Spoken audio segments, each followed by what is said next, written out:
প্রিয় দর্শক শ্রোতা, আজ আমার ছোট মুখে কিছু বড় কথা শুনে যাবেন। আজ 15ই আগস্ট, আর আজ আমাদের দেশের সবাই স্বাধীনতা দিবস পালন করছে। আমি বলবো, আসলে কি আমাদের দেশ স্বাধীন? আমি বলবো না, আমাদের দেশ স্বাধীন নয়। কারণ এখানে কোনো বাক স্বাধীনতা নেই, এখানে কোনো নিজের হাতে গড়া বাসস্থানে থাকার কোনো অনুমতি নেই, এখানে নিজ ধর্ম পালন করার মতো ক্ষমতা নেই। তাহলে কি আমাদের দেশ স্বাধীন? না, আমাদের দেশ স্বাধীন নয়। এখানে সেকুলারিজম শব্দের কোনো অর্থই নেই, ধর্ম নিরপেক্ষতা শব্দের কোনো অর্থই নেই। যেখানে জনগণের রাজ। আমাদের ভারতবর্ষ গণতান্ত্রিক। গণতান্ত্রিক শব্দের অর্থ কি? গণতন্ত্র, গণ মানে জনগণ, তন্ত্র মানে রাজ, জনগণের রাজ। কিন্তু আসলেই কি জনগণের রাজ চলছে?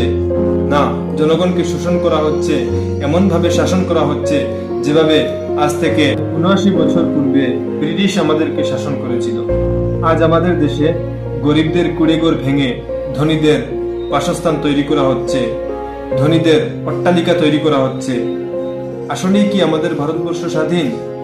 প্রত্যেক কথায় কথায় প্রশ্ন ওঠে যে আমাদের ভারতবর্ষ কি স্বাধীন? না, আমাদের ভারতবর্ষ স্বাধীন নয়। একটি স্বাধীন রাষ্ট্রে, একটি স্বাধীন দেশে কিভাবে শাসন করা হয় তাও আমাদের ভারতবর্ষে নেই। হ্যাঁ, আমাদের ভারতবর্ষ ছিল একসময় স্বাধীন। 1947 সালে আমাদের ভারতবর্ষকে স্বাধীন করা হয়েছিল ব্রিটিশদের হাত থেকে। আমাদের সাহসী স্বাধীনতা সংগ্রামীরা জয় করেছিল আমাদের ভারতকে। তবে আজ আবার ওদের যাওয়ার পর আমাদের ভারতবর্ষ আবার পরাধীন হয়ে গেছে। প্রথমে ছিল বিদেশি শক্তির হাতে আমাদের ভারতবর্ষ পরাধীন, আজ আমাদের দেশের শক্তির কাছে পরাধীন।